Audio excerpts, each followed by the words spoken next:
Ассаламу алейкум Аллахқа ыйман келтірген, Аллахқа мойын сұнған мұсылман бір туғандар.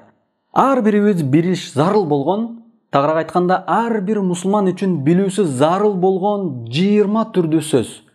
Башқача айтқанда ислами терминдер. Бірінші, бисмилlah. Маниси Аллахтың ысмы менен баштаймын. Ар бір ішті баштағанда ушул сөзді айту менен баштайбыз. Екінші, ислам. Аллахқа мойын сұну дегенді түшіндіреді. Аллахтың бұйрықтарын атқарып, тыю салған іштерінен тыйылу менен Аллахқа баш ию ислам деп аталады. Аллах Таала Құранда айтқан: «Инна дина индаллахил ислам». Аллахтың алдында қабыл алынған чыныгы дин ислам дини. Әлі Имран сүресі 19 аят. Üçüncü, мұсылман. Аллахқа мойын сұнған инсанды мұсылман деп аталады. Аллахтың жалғыз өзіне ғана баш иіп, ықылас менен Аллахтың өкім бұйрықтарын атқарған адамды мұсылман деп аталады. Аллахтың бұйрықтары бұл намаз, ораза кармоо, зекет берүү, ажылык кылуу жана башка ушул сыяктуу иштер. Ал эми Аллах тыюу салган иштер, арам иштер, жалган сүйлөө, арамдан акча табуу, адилетсиздик кылуу, зына кылуу, бузуклуктар жасоо жана башка нерселер. Төртүнчү, ассаламу алейкум ва рахматуллахи ва баракату. Мааниси сиздерге Аллахтың тынчтыгы, ырайымы жана берекеси болсун. Мусулмандар өз ара салам бергенде ушул сөздөрдү айтып салам беришет. Бешинчи, Аллаху акбар. Аллах улук. Аллахты улуктоо жана анын кудуреттүүлүгүн даңазалоо максатта айтылат бул сөз. Алтынчы, Субханаллах. Мааниси Аллах айып кемчилдиктерден аруу. Аллахтың улуктугун, кудуреттүүлүгүн жана анын ар бир кылган иш-аракеттери кемчилдиксиз экендигин даңазалоодо айтылат бул сөз. Жетинчи, Алхамдулилlah. Мааниси алкыш мактоолор Аллахка гана таандык. Аллахка мактоолор болсун. Аллах тараптан келген ар бир жакшылыкка ыраазылык билдиргенде айтыла турган сөз. Алхамдулилlah деп.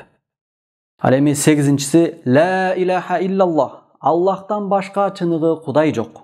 9-нчусу Мухаммадур Расулуллах.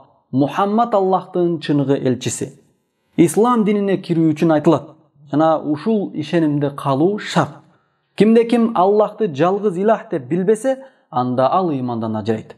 Кимде-ким Мухаммад пайгамбарды Аллах тарабынан жиберилген пайгамбар деп билбесе, четке кага турган болсо, анда ал адам динден чыгат.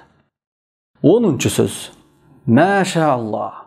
Мааниси Аллахтың каалаганы болду. Бул сөз бир нерсеге таң калганда, Маша Аллах, Аллахтың кудуреттүүлүгүн көргөндө мына ошол иштин оңунан чыккан убакта айтылат. 11-нчи. Иншаллах. Мааниси Аллах кааласа, Кудай буйруса. Бир ишти баштоого ниет кылганда, бирөөгө убада бергенде Аллахтан үмүт кылууда айтылат бул сөздөр. 12-нчиси Хасбуналлаху ва ни'мал вакил. Бизге Аллах өзү жетиштүү жана ал эң жакшы колдоочу жана коргоочу. Адам бул сөздү аргасыз абалга, күтүүсүз кыйынчылыкка туш болгондо, кайгы капага кабылганда айтылат. Ал эми 13-чүсү Аузу биллахи минаш шайтанир ражим. Мааниси каргышка калган шайтандан коргоону Аллахтан сураймын.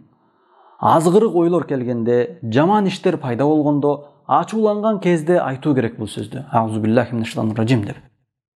14-чү Астагфируллах. Аллахтан күнөөлөрдү кечирүүсүн сураймын. Күнөө иш кылып, ага тооба кылган кезде, жаңылган, катачылык кылган кезде айтылат бул сөз. 15-чиси Икылас.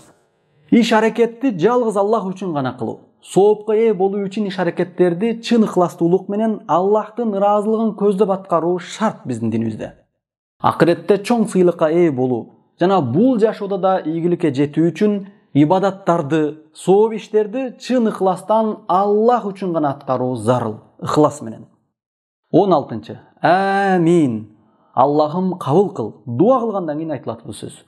17-чи Инна лиллахи ва инна илайхи ражиун. Чындыгында биз Аллахка таандыкпыз жана ага гана кайтабыз. Жакын адамын жоготкондо, адамдын башына бале кырсык түшкөндө, бир адамдын кайтыш болгону тууралуу укканда ушул сөз айтылат. 18-чи Баракаллаху фик. Мааниси Аллах сага береке берсин. Ыраазылык билдирүүдө, адамга жакшы тилек айтууда, анын ийгилигине кубанууда же көз тийип кетүүдөн сактануу үчүн айтылат бул сөздөр. 19-су. Жазакаллаху хайран. Аллах сизди жакшылыктар менен сыйласын. Бирөөгө ыраазылык, рахмат айтканда айтылат. Эң акыркысы 20-чы. Саллаллаху алейхи ва саллям. Ага пайгамбарыбызга Аллахтын салават саламдары болсун. Бул салаватты көп айтып жүрүү керек.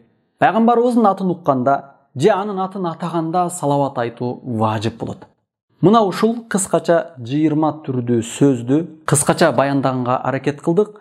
Эгерде сиздерге кайсы бир термин, ислами термин же кайсы бир колдонуп жүргөн динибиздеги сөздөр түшүнүксүз болуп аткан болсо, комментарийге жазып калтырсаңыздар болот. Буйруса кийинки сабактарда дагы бираздан кыскача маалымат бергенге аракет кылабыз. Aqulu qawli hadha wa astaghfirullah li wa lakum. Assalamu alaykum wa rahmatullahi wa barakatuh.